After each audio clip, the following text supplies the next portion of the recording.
Let's take a look at a couple quick ways to animate a spiral motion. For the first technique, we're going to actually hop over to Modeler and we're going to model our motion path. To do this, if we want to do a quick spiral, one way of doing it would be to create a flat plane here, just a flat little object, and come over to Multiply, Lathe, N for numeric, and instead of having it loop all the way around, we're going to offset it, and I'm just going to type in a number, 5 meters, and let's make it spiral more than just 360 degrees. We'll do 1200. Okay, and we'll give it, we could give it a few more sides, but because a curve will be nice and smooth with fewer points anyway, we'll go ahead and do that. So we've created a spiral shape, and now we just need to make a curve from that, or a spline. So here are 2 points. Select loop, and it loops all the way around. If I hit Control P to make a spline, we get this spline here. I'm going to cut it, File, New Object, Paste. Okay, and now we've got a spiral that we can use as our path. Let's go ahead and just manipulate it just a little bit. I'm going to go over to Modify, Taper, and what we'll do is we'll have it start out much wider, and then we'll have it go taper down to nothing there, down towards the origin.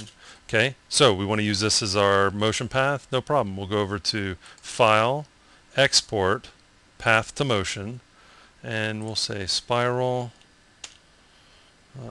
Null, because we'll use a null object for this.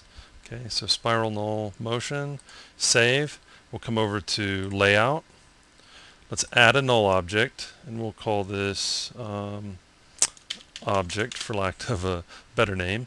And under Edit, we'll make it a ball, just so it's something other than the standard starburst shape. Okay, and we want that motion on there. Let's go to File, Load, Motion File. We'll grab the motion that we created, hit Open, and we have that motion. So let's push play, and we can see the null object spiraling up. We need a few more frames. We'll do 120 frames, and now we'll see the null object spiraling down based off the motion that we built in Modeler. Okay, so that's one way of doing it in Modeler. What if you wanted to adjust this? Well, it's just keyframes, so we can go and adjust, but maybe it would be easier if we just set it up in Layout. So here's a little neat trick for setting up a spiral motion in Layout. We're going to use a parenting object to pull this off. I'm going to go ahead and just clear the scene, and let's start from scratch. I'm going to add a null, and I'm going to call this spinner, and we'll leave it the default shape.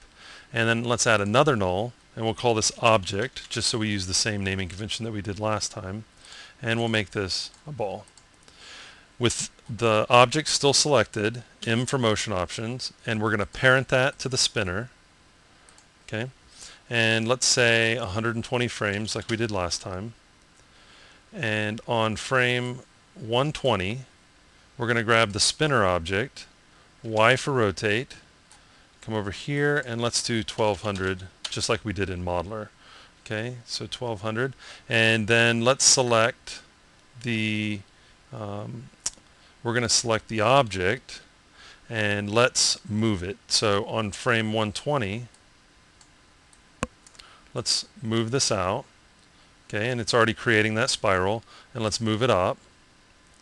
Okay, so taking advantage of the parent is spinning, and of course the child is parented to that, is attached to that. So we automatically get a nice little spiral motion. Well, let's go in the opposite direction that we had it on the last one, but I'll just play it backwards and we'll get the same kind of look. So 2 quick ways of creating a spiral motion. One, using a curve or a spline that we created in Modeler and turning that into a motion path, and the other is just using a quick parenting trick to get the motion using an extra null.